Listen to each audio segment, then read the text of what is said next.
ஜெய் ஜெகத்மாதா பகலாமுகி. ஓம் cream Bagalamukhi வரதே சர்வசௌபாகிய பிரதாயினி. சமஸ்த பக்தானாம் சர்வாபீஷ்டம் சாதய சாதய cream ஓம் ஸ்வாகா. ஒரு ஜாதகத்தை காட்டி அதில் உள்ள ரோக காரணம் உங்களிடம் சொல்ல போகிறேன். கொஞ்சம் வயசான ஒரு அப்பா அம்மா பேரண்ட்ஸ், ரொம்ப வயசானவங்க, அவங்க ஒரு ஜாதகத்தை எடுத்துட்டு வந்தார். ஒரு குழந்தையோட ஜாதகம், ஒரு பொன் குழந்தையோட ஜாதகம். அந்த குழந்தைக்கு 10 வயசு, இந்த குழந்தைக்கு 10 வயசு. இப்போ ஜாதகம் பார்க்கும்பொழுது நான் அவர்கிட்ட கேட்டேன், தாத்தா பாட்டி அவங்க கிட்ட கேட்டேன், இது யாருடைய ஜாதகம் அப்படின்னு. இது எங்களோட பேத்தி அப்படின்னு சொன்னாங்க, அதாவது அவங்களோட மகளோட மகள் அப்படின்னு சொன்னாங்க. Okay, date of birth time எல்லாம் கரெக்டா? ஆமாம், எல்லாமே கரெக்டாக இருக்கு. அவரை பார்த்தா எனக்கு ரொம்ப பரிதாபமாக இருந்தது. ஏன்னா ரொம்ப வயசான ஆளுகள்.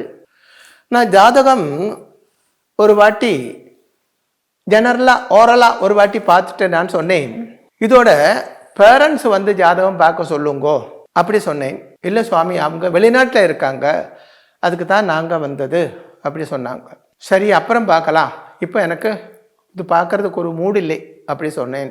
அவங்க ரொம்ப கம்பல் பண்ணாங்க, பாருங்கோ சாமி பார்த்து சொல்லணும் அப்படின்னு. நான் உடனே பல் அடித்து வெளியிலே இருந்து ஒரு ஆள் உள்ளே வந்தார், என் கூட இருக்கப்பட்ட ஆள். இப்போ நான் சொன்னேன், இவங்களை கொஞ்சம் வெளியில் அடிச்சுட்டு போ, அடுத்து இன்னொரு ஆள் இருந்தால் அனுப்பு, இது இப்போ பார்க்கறதுக்கு எனக்கு மூடு இல்லை அப்படின்னு சொன்னேன்.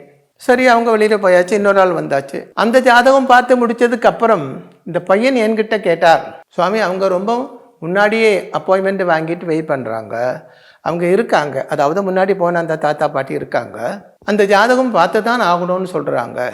அப்போ நான் சொன்னேன், இல்லைப்பா அவங்க ரொம்ப வயசான ஆளுகள், இந்த ஜாதகப்படி இந்த குழந்தைக்கு கேன்சர் இருக்குது, அவங்கக்கிட்ட அது சொன்னால் அவங்க அதை எப்படி எடுத்துக்கொள்வாங்கன்னு தெரியலை, அதனால தான் அவங்க பேரண்ட்ஸு வேணும்னா ஆன்லைனில் பார்க்கட்டுமே, ஆன்லைனில் எங்கள் ஜாதகம் பார்க்கறது உண்டு. அப்போ இந்த பையன் சொன்னார், இல்லை சுவாமி அது பார்க்கலாம், அவங்க ரொம்ப அழுதுட்டு இருக்காங்க அப்படி சொன்னாங்க.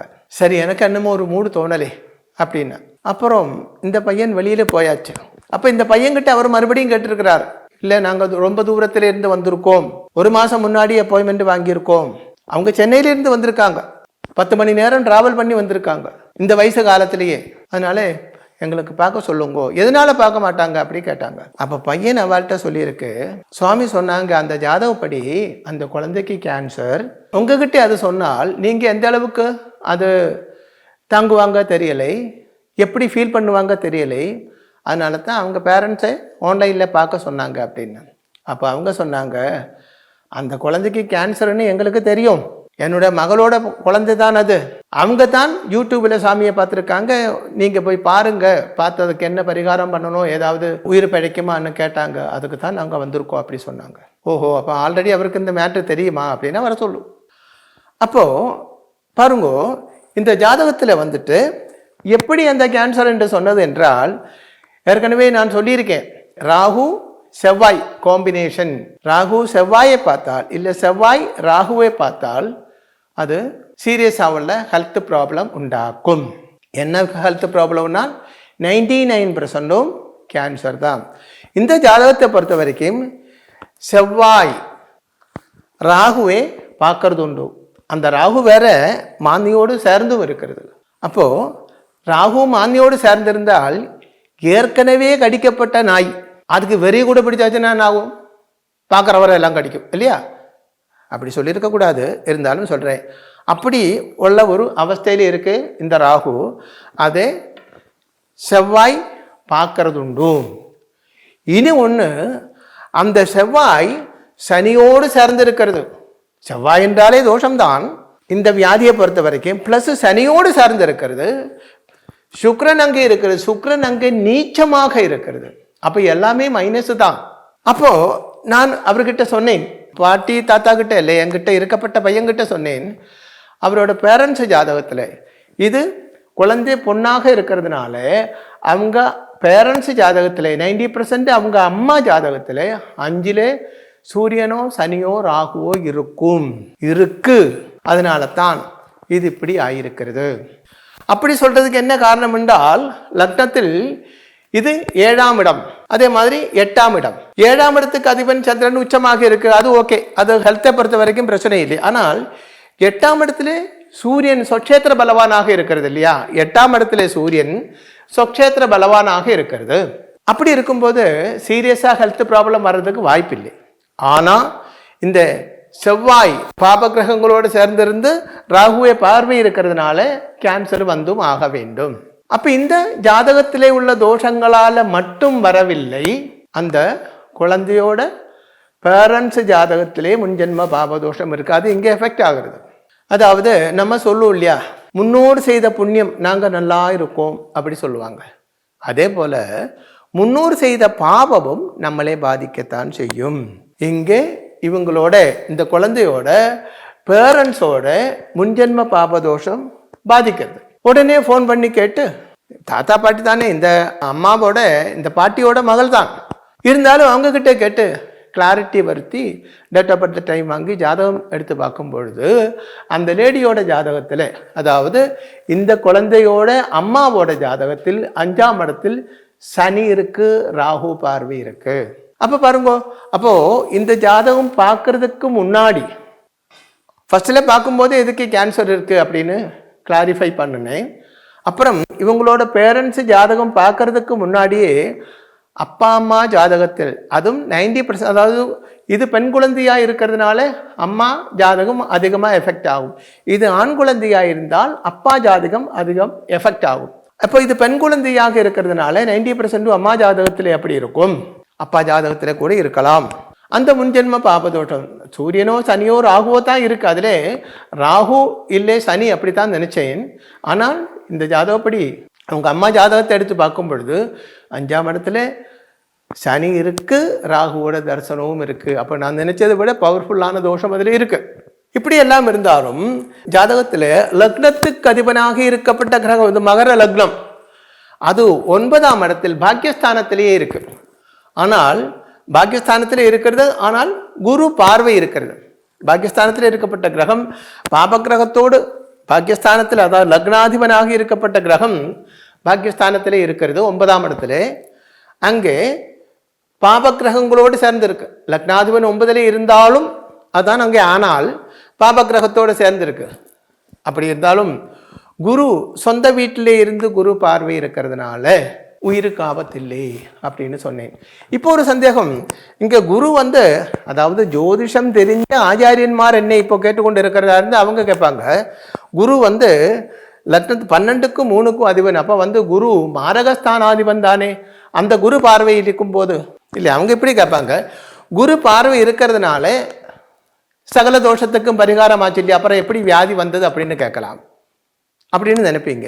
ஆனால் அதுக்கு ஆன்சர் தான், குரு பார்வை இருந்தாலும் அது 12க்கும் 3க்கும் அதிபனாக இருக்கிறது, மாரகஸ்தானாதிபனாக இருக்கிறதுனால தான் அந்த குரு பார்வை 100% ஒர்க் அவுட் ஆகவில்லை.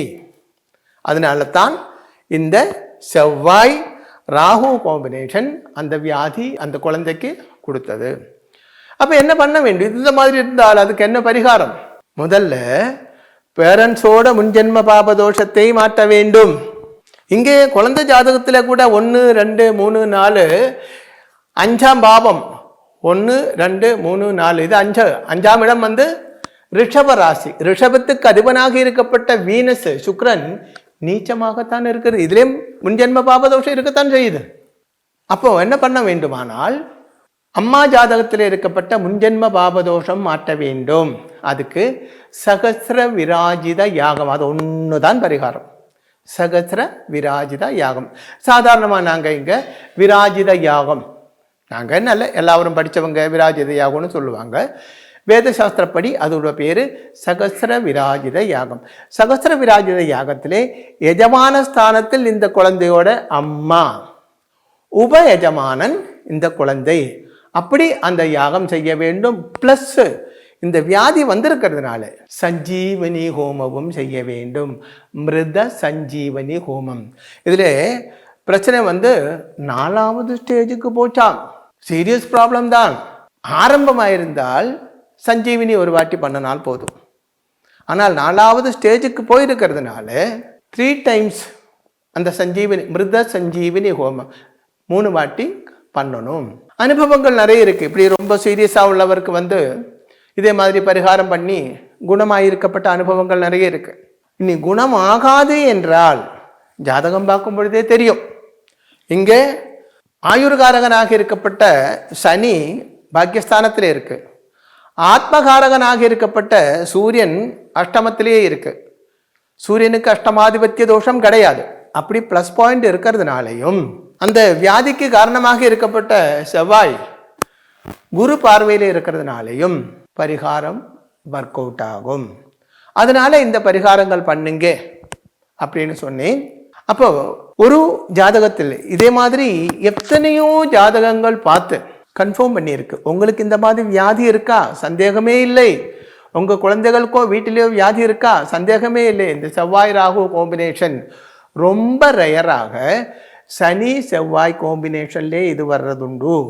சனி சூரியன் காம்பினேஷன்லே இது வர்றதுண்டு. அது ரொம்ப ரேர் தான். அதிகமாக ராகு செவ்வாய். அப்போ எப்படின்னா இந்த ராகு செவ்வாய் இந்த வந்திருக்கப்பட்டது அதோட இந்த என்ன சொல்லலாம், அதாவது ராகு 7ஆம் இடத்தில் பார்வை இருக்கிறது. சனியும் அந்த 7ஆம் இடம் சனிக்கு தான் இருக்கப்பட்ட இடத்துல 10ல் பார்வை. அப்போது இங்கே இருந்து இந்த மிதுன ராசி என்று சொல்லும் பொழுது மிதுனம் கடகம் நெஞ்சு பாகம் ஆக இருக்கிறது. அப்போ அந்த குழந்தைக்கு அங்கத்தான் இந்த ப்ராப்ளம், இந்த வியாதி வந்திருக்கிறது. அப்போது இந்த ராசி சக்கரப்படி எந்த ராசியில் இந்த கிரக யோகங்கள் ஒன்று சேர்ந்து வருதோ அங்கே இந்த ப்ராப்ளம் வர அதிக வாய்ப்பு உண்டு.